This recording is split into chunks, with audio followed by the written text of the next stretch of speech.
वाहिगुरु साहिब जीओ। जे खुश गुफत फिरदौसीए खुश जमा, शिताबी सवद कार आहर मना। के बाबार गए हजरत आयम शुमा, अजारोज बासी व शायद हमा।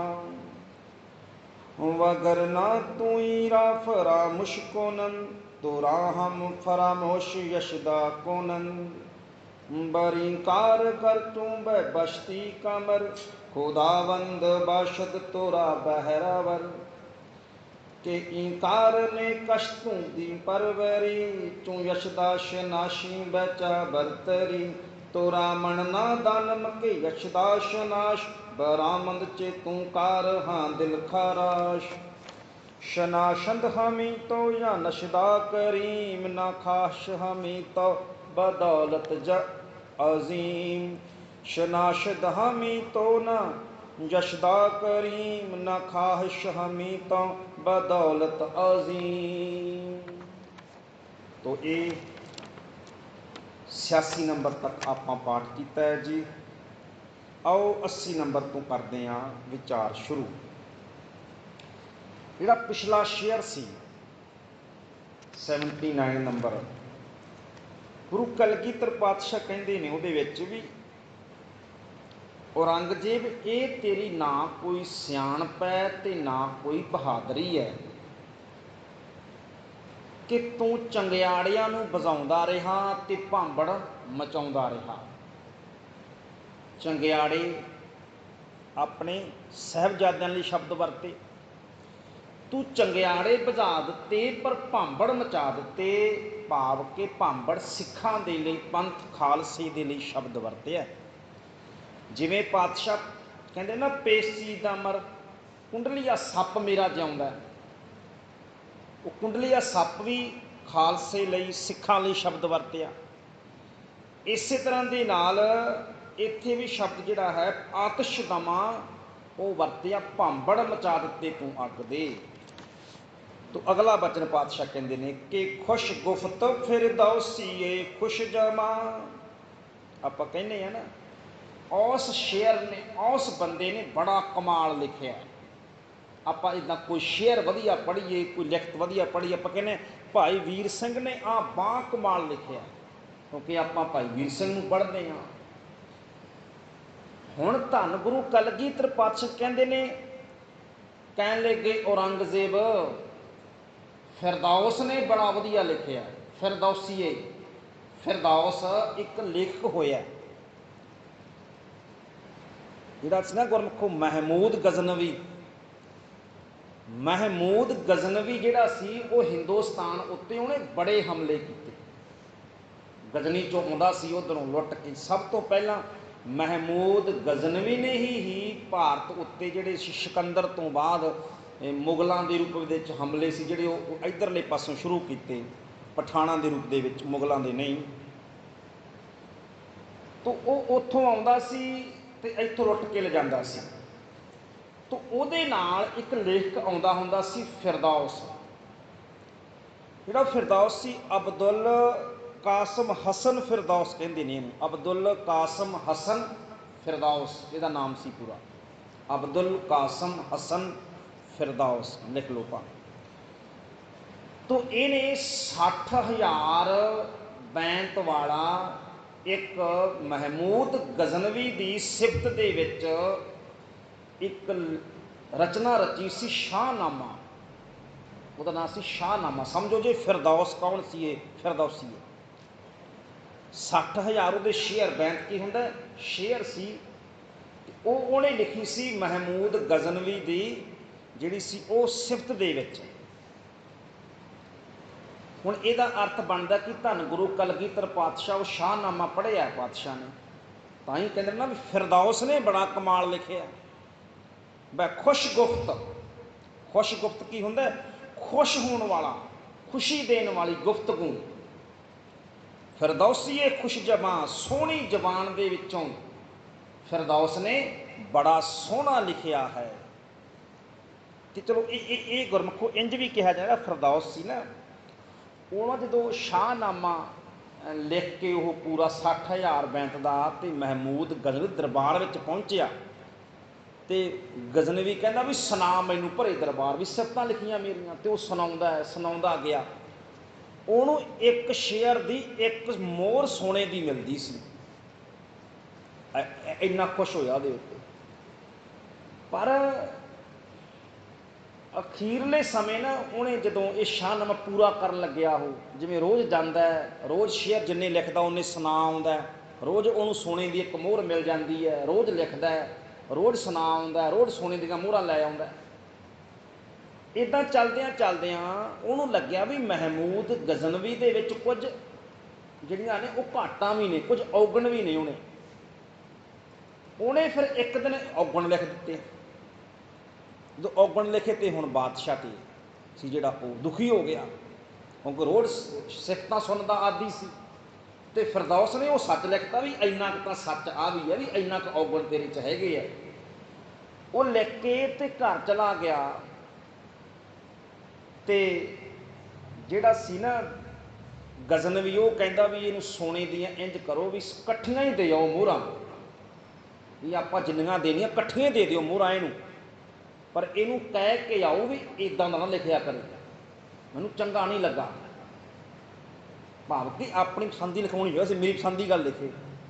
ਕਹਿੰਦੇ ਉਹ ਜਿਹੜੇ ਉਹਦੇ ਨੌਕਰ ਸੀ ਉਹ ਸੋਨੇ ਦੀਆਂ ਮੋਹਰਾਂ ਲੈ ਕੇ ਇੰਜ, ਤੇ ਉਹਦੇ ਘਰ ਜਦੋਂ ਪਹੁੰਚੇ ਨਾ, ਤੇ ਘਰ ਪਹੁੰਚੇ ਤੇ ਕੀ ਦਿਖਦੇ ਨੇ, ਕਹਿੰਦੇ ਫਿਰਦੌਸ ਦੀ ਮੌਤ ਹੋ ਚੁੱਕੀ ਸੀ ਤੇ ਉਹਦਾ ਜਨਾਜ਼ਾ ਘਰ ਤੋਂ ਬਾਹਰ ਨਿਕਲ ਰਿਹਾ ਸੀ। ਤੇ ਸ਼ਾਹਨਾਮਾ ਦੇ ਵਿੱਚ ਫਿਰ ਉਹਨੇ ਬਹੁਤ ਕੁਝ ਐਸਾ ਲਿਖ ਕੇ ਗਿਆ ਸੀ, ਉਹ ਲਿਖ ਚੁੱਕਿਆ ਸੀ ਉਹ, ਜਿਹੜਾ ਕਿ ਰਾਜੇ ਨੂੰ ਚੰਗਾ ਨਹੀਂ ਲੱਗਾ। ਪਰ ਇਹ ਗੱਲ ਚੇਤਾ ਰੱਖੋ, ਲਿਖ ਚੁੱਕਿਆ ਸੀ, ਇਸ ਕਰਕੇ ਹੁਣ ਮਿਟਾ ਨਹੀਂ ਸਕਿਆ। ਉਹਨੇ ਲਿਖ ਦਿੱਤਾ ਕੁਛ ਐਸਾ। ਤਾਂ ਇਸ ਕਰਕੇ ਮਤਲਬ ਕਿ ਗੁਰੂ ਕਲਗੀਧਰ ਪਾਤਸ਼ਾਹ ਉਹਦੀ ਗੱਲ ਕਰਦੇ ਨੇ ਵੀ ਧਨ ਦੌਲਤ ਲੈਣ ਤੋਂ ਬਾਅਦ ਵੀ ਫਿਰਦੌਸੀਏ ਨੇ ਸੱਚ ਲਿਖਿਆ, ਰਾਜੇ ਅੱਗੇ ਝੁਕਿਆ ਨਹੀਂ ਪੂਰੀ ਤਰ੍ਹਾਂ ਵੀ ਮੈਂ ਨਹੀਂ ਲਿਖਣਾ ਸਿਫਤਾਂ ਹੀ ਆ, ਜੋ ਸੱਚ ਲਿਖਿਆ ਉਹਨੇ ਲਿਖ ਦਿੱਤਾ, ਭਾਵੇਂ ਕਿ ਉਹਨੂੰ ਬਾਦਸ਼ਾਹ ਦੀ ਨਾਰਾਜ਼ਗੀ ਸਹਿਣੀ ਵੀ ਪਈ। ਤੋ ਪਾਤਸ਼ਾਹ ਕਹਿੰਦੇ ਚੇ ਖੁਸ਼ ਗੁਫਤ ਫਿਰਦੌਸੀਏ ਖੁਸ਼ ਜਮਾਂ, ਬੜੀ ਖੁਸ਼ਮਈ ਸੋਹਣੀ ਜ਼ਬਾਨ ਦੇ ਵਿੱਚੋਂ ਔਰੰਗਜ਼ੇਬ ਫਿਰਦੌਸ ਬੜਾ ਸੋਹਣਾ ਲਿਖਦਾ। ਕੀ ਲਿਖਦਾ? ਸ਼ਤਾਬੀ ਬਵਦਕਾਰ ਆਹਰਮਨਾ, ਸ਼ਤਾਬੀ ਸੁਬਵਦ ਕਾਲੀ ਕਰਨੀ। ਸ਼ਤਾਬੀ ਬਵਦ ਦਾ ਕੀ ਅਰਥ ਹੈ? ਕਾਲੀ ਕਰਨੀ। ਕਹਿਣ ਲੱਗੇ ਬੈਕਾਰ ਆਹਰਮਨਾ, ਆਹਰਮਨਾ ਦਾ ਹੁੰਦਾ ਸ਼ੈਤਾਨ ਬੰਦਾ। ਕਹਿੰਦੇ ਕਾਲੀ 'ਚ ਕੰਮ ਕਰਨੇ ਸ਼ੈਤਾਨ ਬੰਦਿਆਂ ਦਾ ਕੰਮ ਹੁੰਦਾ ਹੈ। ਤੇ ਔਰੰਗਜ਼ੇਬ ਤੂੰ ਜਿੰਨੇ ਕੰਮ ਕੀਤੇ ਆ ਕਾਲੀ ਵਿੱਚ ਕੀਤੇ ਆ ਤਾਂ ਸ਼ੈਤਾਨ ਵਰਗਾ ਕੰਮ ਕੀਤਾ ਤੂੰ। ਅਰਥ ਕੀ ਬਣਿਆ? ਧੰਨ ਗੁਰੂ ਕਲਗੀਧਰ ਪਾਤਸ਼ਾਹ ਔਰੰਗਜ਼ੇਬ ਨੂੰ ਸ਼ੈਤਾਨ ਵੀ ਕਹਿ ਰਹੇ, ਇੱਕ ਤਰੀਕੇ ਨਾਲ ਇਹ ਕਹਿ ਲਈਏ ਆਪਾਂ ਵੀ ਕਾਲੀ 'ਚ ਕੰਮ ਕਰਨੇ ਤਾਂ ਸ਼ੈਤਾਨਾਂ ਦਾ ਕੰਮ ਹੁੰਦਾ ਹੈ। ਤੇ ਔਰੰਗਜ਼ੇਬ ਤੂੰ ਕਾਲੀ 'ਚ ਕੰਮ ਕੀਤੇ ਆ, ਤੂੰ ਸ਼ੈਤਾਨ ਹੀ ਹੈ ਇੱਕ ਤਰ੍ਹਾਂ ਦਾ। ਤੂੰ ਪਾਤਸ਼ਾਹ ਸ਼ੈਤਾਨ ਕਹਿ ਰਹੇ ਨੇ ਔਰੰਗਜ਼ੇਬ ਨੂੰ ਕਿ ਮਾਂ ਬਾਰ ਗਏ ਹਜ਼ਰਤ ਆਯਮ ਸ਼ਮਾ, ਹਜ਼ਾਰੋ ਜਬਾਸ਼ੀ ਵੈ ਸ਼ਾਹਿਦ ਹਮਾ।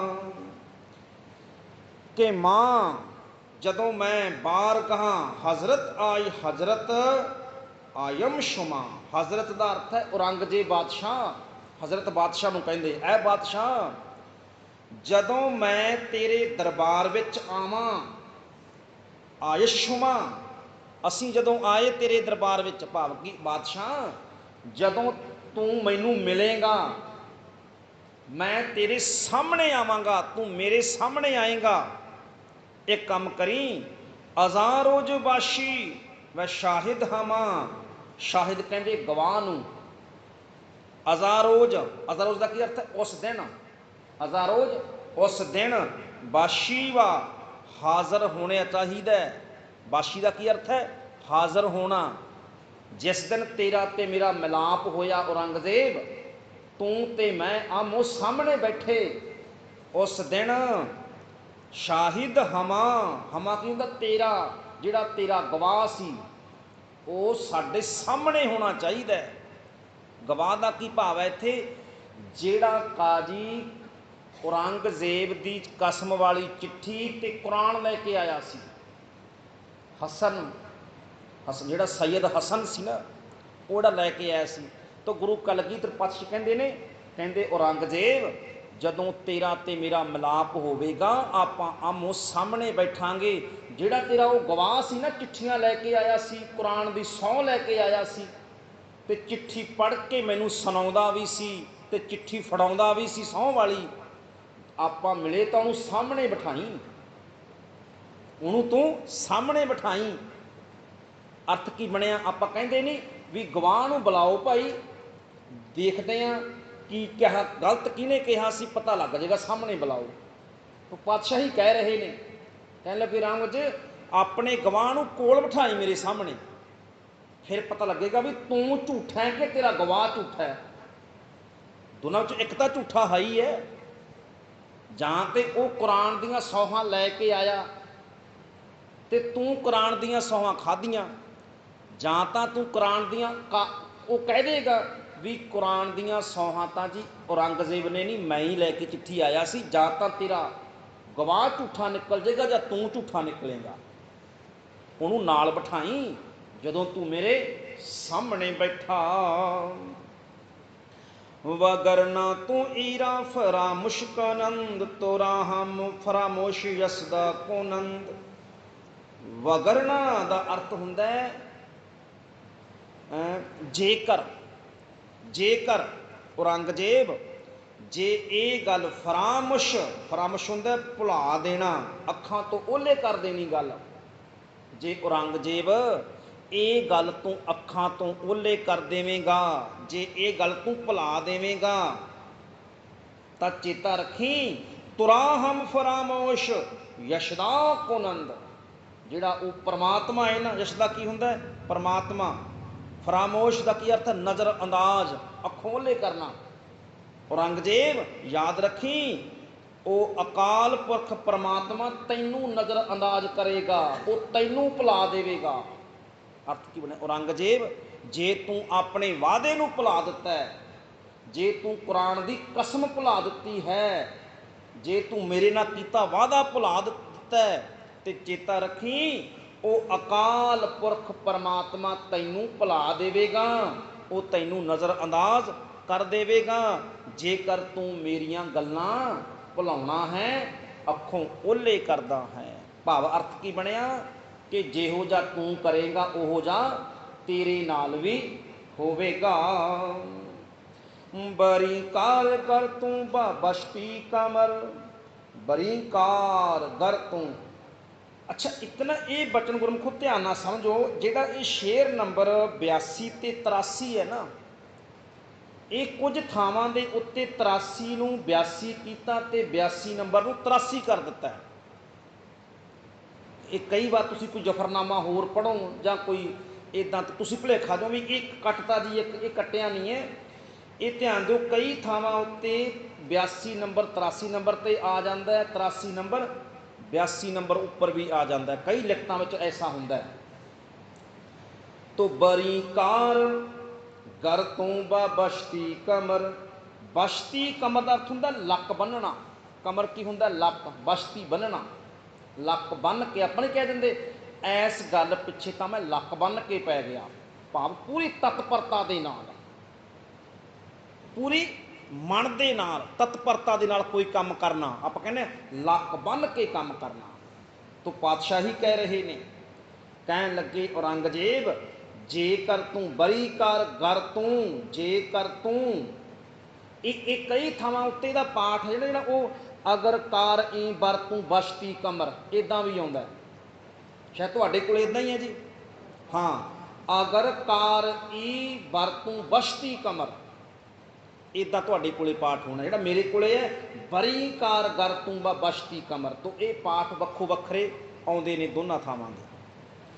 ਅਗਰ ਕਾਰ ਈ ਬਰ ਤੂੰ ਬਸ਼ਤੀ ਕਮਰ, ਜੇਕਰ ਤੂੰ ਇਹ ਕੰਮ ਭਲੇ ਕੰਮ ਕਰਨ ਦੇ ਲਈ, ਚੰਗਾ ਕੰਮ ਕਰਨ ਦੇ ਲਈ ਲੱਕ ਬੰਨ੍ਹ ਲਵੇਂ, ਭਾਵ ਕਿ ਤੂੰ ਆਪਣੇ ਗੁਨਾਹਾਂ ਨੂੰ ਸਵੀਕਾਰ ਕਰਨ ਦੇ ਲਈ ਤਿਆਰ ਹੋ ਜਾਵੇਂ, ਜੇ ਤੂੰ ਮੇਰੇ ਸਾਹਮਣੇ ਬੈਠਣ ਦੇ ਲਈ ਤਿਆਰ ਹੋ ਜਾਵੇਂ, ਜੇ ਤੂੰ ਝੂਠਿਆਂ ਨੂੰ ਸਜ਼ਾਵਾਂ ਦੇਣ ਦੇ ਲਈ ਤਿਆਰ ਹੋ ਜਾਵੇਂ।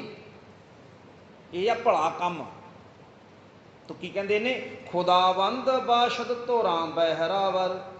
ਤੋ ਜਿਹੜਾ ਖੁਦਾਵੰਦ ਹੈ, ਜਿਹੜਾ ਉਹ ਪਰਮਾਤਮਾ ਹੈ, ਉਹ ਤੇਰੇ ਲਈ ਲਾਭ ਦੇਵੇਗਾ, ਤੈਨੂੰ ਫਾਇਦਾ ਦੇਵੇਗਾ। ਭਾਵ ਕਿ ਔਰੰਗਜ਼ੇਬ, ਇਹ ਕੰਮ ਤੈਨੂੰ ਫਾਇਦਾ ਦੇਣ ਵਾਲਾ ਹੈ, ਇਹ ਕੰਮ ਤੈਨੂੰ ਭਾਗ ਲਾਵੇਗਾ, ਤੇਰੇ ਲਈ ਚੰਗਾ ਸਿੱਧ ਹੋਵੇਗਾ, ਜੇ ਤੂੰ ਮੇਰੇ ਬਚਨਾਂ ਦੇ ਵੱਲ ਧਿਆਨ ਦੇ ਕੇ ਮੰਨ ਲਵੇਂ। ਕਿ ਈਕਾਰ ਨੇ ਕਸ਼ਟ ਦੀ ਪਰਵਰੀ, ਕਿ ਯਸ਼ਦਾਸ਼ ਨਾਸ਼ੀ ਬੈ ਜਾਂ ਬਰਤਰੀ। ਪਾਤਸ਼ਾਹ ਕਹਿੰਦੇ ਕਿ ਈਕਾਰ ਨੇ ਕਸ਼ਟ ਦੀ, ਇਹਨੂੰ ਦੀ ਨਹੀਂ ਪੜ੍ਹਨਾ, ਉੱਤੇ ਲੱਗੀ ਆ ਬਿੰਦੀ ਦੀਨ।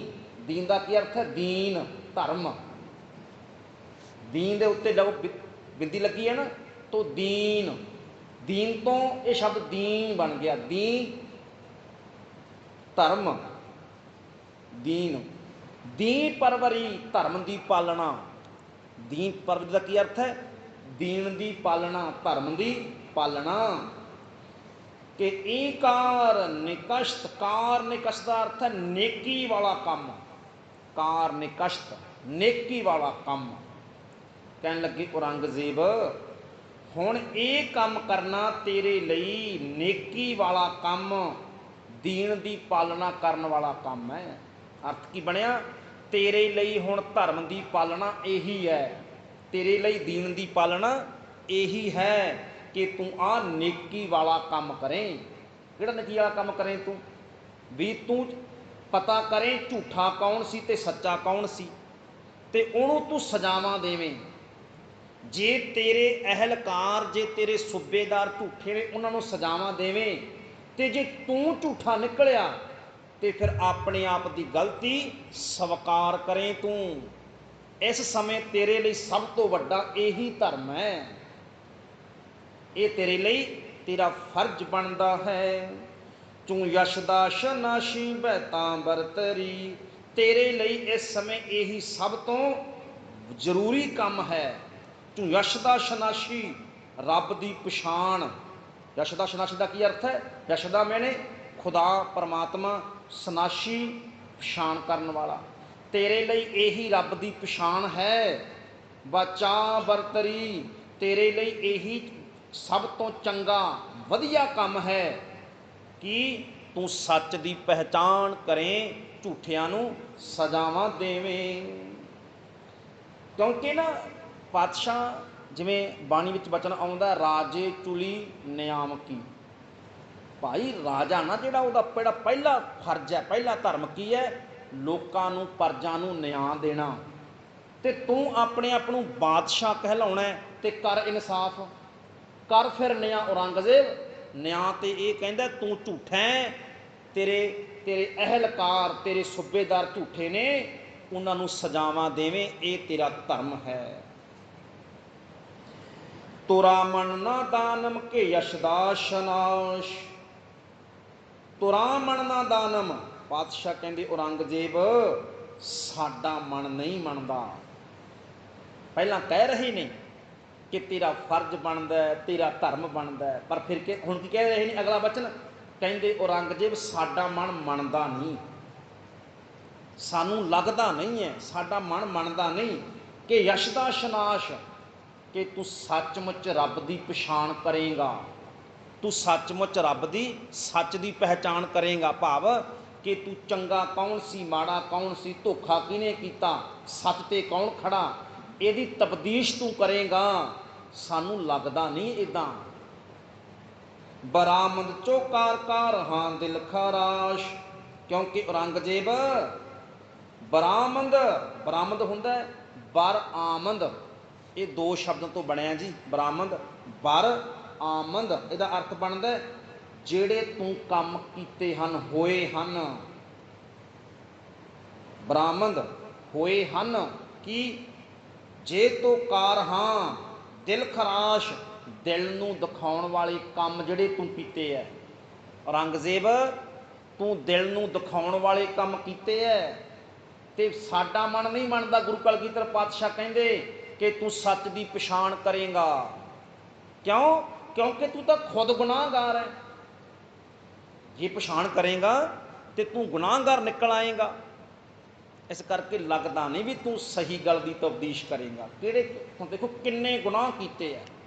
पातशाह कहंदे दिल नूं दिखाउण वाले काम कीते है। तू दिल नूं दिखाउण वाले ते सब तो वड्डा गुनाह की हुंदा है? किसी का दिल दिखाउणा सब तो वड्डा गुनाह यही हुंदा। इसे नूं बाणी ने पाप कहा। किन्ने किन्ने काम तुसीं देखो किन्ने काम कीते बादशाह ने की कीता? अपने बाप नूं कैद कीता एक, फिर भरावां दा कतल कीता। देखो जिहड़ा दारा शको है, जिहड़ा औरंगजेब दा सब तो वड्डा भरा कौन सी? दारा शको।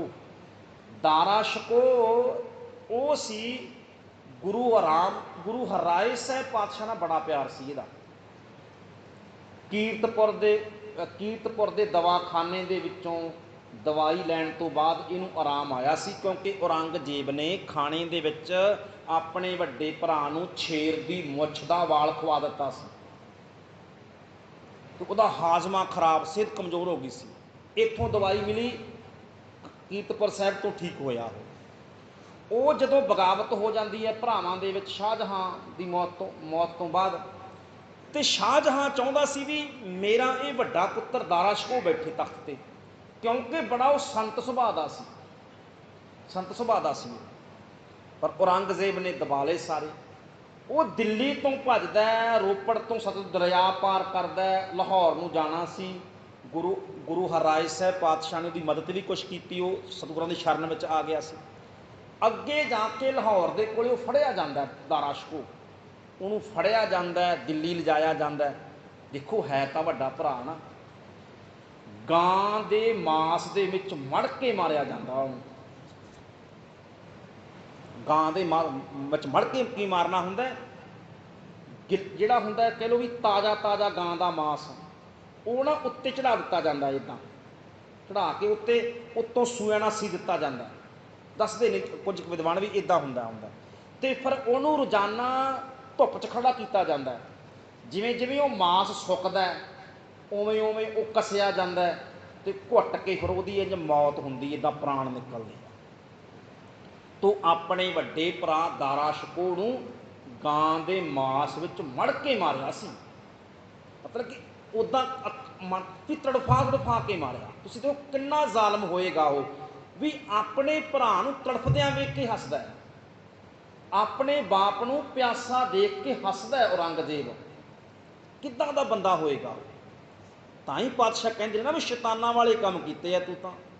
तां ही कह रहे ने भी तू शैतानां वाले काम कीते। औरंगजेब शैतान है तू, तां कह रहे हैं। फिर अगे देख लो, सरमद फकीर का कतल दिल्ली की जामा मस्जिद दीआं पौड़ियां ते कीता। सरमद बहुत वड्डा एक सूफी फकीर होया, उसका कतल जामा मस्जिद दीआं पौड़ियां ते। और एक विद्वान लिखदा है, वो कहंदा औरंगजेब सारे दुनिया के गुनाहां का जवाब दे सकदा है। औरंगजेब दुनिया के सारे गुनाहां का जवाब दे सकदा है, पर सरमद फकीर का कतल क्यों किया औरंगजेब जवाब नहीं दे सकता।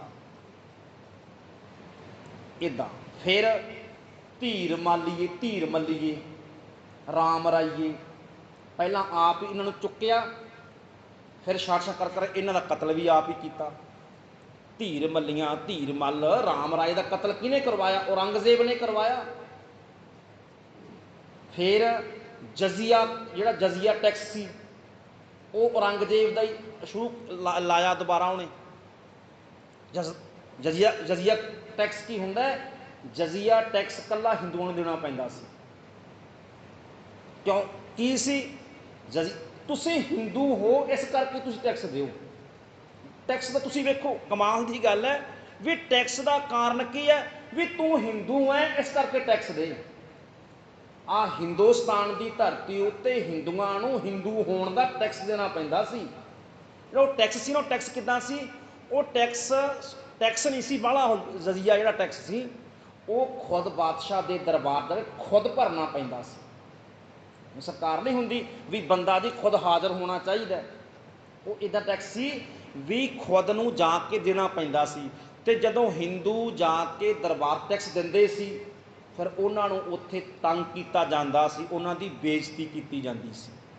टैक्स भरन आया इहदी बेइज्जती करो क्योंकि हिंदू आया, इदां इदां कीता जांदा सी। किन्ने वड्डे गुनाह सी उहदे। फिर हज़ारां मंदिर ढाए ते मसीतां बनाईयां, हज़ारां मंदिर ढा के तुसीं कदे तुसीं इधर ना कश्मीर वाले पासे जाओ, क्योंकि मैं उत्थे गुरमुखो दो तीन साल जी मेरी पढ़ाई मैं कश्मीर पढ़िया, तो मैं देखिया उत्थे 97 98 दे विच उत्थे कुछ मसीतां ऐसियां ने जिहड़ियां उपर तो मसीतां ने थल्लियों मंदिर लगदियां, पता ही लग जाता है। देखो ना तुसी एक नुकता ध्यान समझो, गुरुद्वारा मंजी साहब है, गुरुद्वारा मंजी साहब के इधरले जिथे कलंदरी गेट है, कलंदरी गेट के नाल इधरले पासे एक है उत्तों मसीत है, थले गुरुद्वारा बनाया होया है ना, थोड़े ध्यान च होएगा। कलंदरी गेट के कोले एक गुरुद्वारा बनया होया थले, अच्छा वो देखने तो पता लगता भी ये मसीत है, ठीक है उत्थे गुरुद्वारा बनया होया, ठीक है गल, पर जे तुसीं ध्यान नाल इमारत देखो तो पता लगता भी ये मसीत है। मैं जो पहली बार गया तो मैं उत्थे देखण गया, क्योंकि मैं रिपोर्टिंग करदा तो मैनूं पुरानियां इमारतां देखणियां पैंदियां, तो वो मैं देखा, मैं उन्होंने कहा भी ये तो मसीत है। अच्छा वो गुस्सा जा उन्होंने मेरे, तुसीं काहतों मसीत कही जाते हो, ये तो गुरुद्वारा है जी। मैं कहा भी गुरुद्वारा है पर जिहड़ी इमारत की बनावट है ना, वो बनावट दसदी है, उसका कारण की हुंदा है, जिहड़े गुरुद्वारे हुंदे ने ਉਹਦੇ ਵਿਚਕਾਰਲੇ ਗੁੰਮਦ ਵੱਡੇ ਗੁੰਮਦ ਉੱਚੇ ਹੁੰਦੇ ਆ ਤੇ ਪਾਸੇ ਵਾਲੇ ਗੁੰਮਦ ਛੋਟੇ ਹੁੰਦੇ ਆ, ਇਹ ਨਿਸ਼ਾਨੀ ਗੁਰਦੁਆਰੇ ਦੀ ਹੈ। ਜਿਹੜੀਆਂ ਮਸੀਤਾਂ ਹੋਣਗੀਆਂ ਉਹਦੇ ਜਿਹੜੇ ਸਾਈਡ ਵਾਲੇ ਗੁੰਮਦ ਹੁੰਦੇ ਆ ਉਹ ਉੱਚੇ ਹੋਣਗੇ, ਵਿਚਕਾਰਲੇ ਗੁੰਮਦ ਨੀਵੇਂ ਹੋਣਗੇ।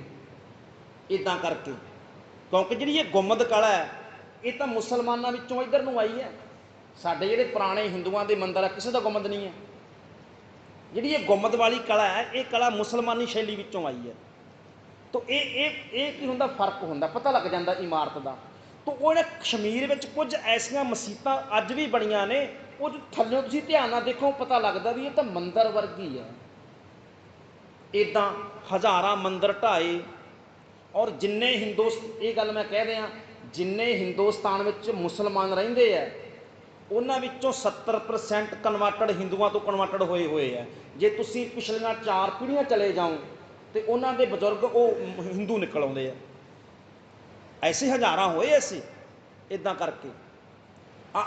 ਜਿਹੜਾ ਮੈਂ ਕੱਲ੍ਹ ਹਿਸਟਰੀ ਪੜ੍ਹ ਰਿਹਾ ਸੀ, ਜਿਹੜਾ ਕਸ਼ਮੀਰ ਦਾ ਪਰਿਵਾਰ ਹੈ ਅਬਦੁੱਲਾ ਪਰਿਵਾਰ, ਅਬਦੁੱਲਾ ਫੈਮਿਲੀ, ਫਾਰੂਕ ਅਬਦੁੱਲਾ ਫੈਮਿਲੀ ਹੈ ਇਹ, ਤੇ ਜਿਹੜਾ ਜਵਾਹਰ ਪੰਡਤ ਜਵਾਹਰ ਲਾਲ ਨਹਿਰੂ ਹੈ ਇਹਨਾਂ ਦੇ ਬਜ਼ੁਰਗ ਇੱਕੋ ਹੀ ਸੀ। ਪੁਰਾਣੇ ਰਾਜ ਕੌਲ ਤੋਂ ਪਹਿਲਾਂ ਦੇ ਜਿਹੜੇ ਬਜ਼ੁਰਗ ਸੀ ਉਹਨਾਂ ਦੇ ਇੱਕੋ ਹੀ ਬਜ਼ੁਰਗ ਸੀਗੇ।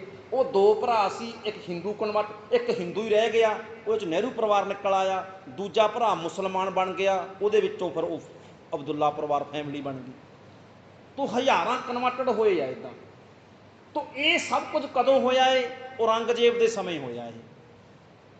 ਤੋ ਕਿੰਨੇ ਗੁਨਾਹ ਹੈ ਔਰੰਗਜ਼ੇਬ ਦੇ, ਪਿਓ ਦਾ ਕਤਲ, ਭਰਾਵਾਂ ਦਾ ਕਤਲ, ਸਰਮਦ ਫਕੀਰ ਦਾ ਕਤਲ, ਰਾਮ ਰਾਏ ਧੀਰ ਮਲੀਆਂ ਦਾ ਕਤਲ, ਔਰ ਸਭ ਤੋਂ ਵੱਡਾ ਗੁਨਾਹ ਗੁਰੂ ਤੇਗ ਬਹਾਦਰ ਸਾਹਿਬ ਨੂੰ ਸ਼ਹੀਦ ਕਰਨਾ। ਤਾਂ ਇਹ ਸਾਰੇ ਗੁਨਾਹ ਨੇ ਔਰੰਗਜ਼ੇਬ ਦੇ। ਹਜ਼ਾਰਾਂ ਮੰਦਰਾਂ ਨੂੰ ਢਾਉਣਾ, ਮਸੀਤਾਂ ਬਣਾਉਣੀਆਂ, ਲੱਖਾਂ ਹਿੰਦੂਆਂ ਨੂੰ ਮੁਸਲਮਾਨ ਬਣਾ ਦੇਣਾ ਧੱਕੇ ਦੇ ਨਾਲ, ਇਹ ਗੁਨਾਹ ਨੇ। ਔਰ ਇਹੀ ਗੁਰੂ ਕਲਗੀਧਰ ਪਾਤਸ਼ਾਹ ਚੇਤਾ ਕਰਵਾਉਂਦੇ ਆ ਔਰੰਗਜ਼ੇਬ ਨੂੰ। ਤੁਸੀਂ ਦੇਖੋ ਕਿੰਨਾ ਵੱਡਾ ਜ਼ਿਕਰ ਹੈ ਧੰਨ ਗੁਰੂ ਕਲਗੀਧਰ ਪਾਤਸ਼ਾਹ ਦਾ, ਵੀ ਔਰੰਗਜ਼ੇਬ ਚਿੱਠੀ ਲਿਖ ਕੇ ਆ ਕਹਿੰਦੇ ਔਰੰਗਜ਼ੇਬ ਜੇ ਤੂੰ ਮੇਰੇ ਸਾਹਮਣੇ ਹੋਵੇਂ ਨਾ ਮੈਂ ਦੱਸਾਂ ਤੈਨੂੰ ਤੇਰੇ ਗੁਨਾਹ,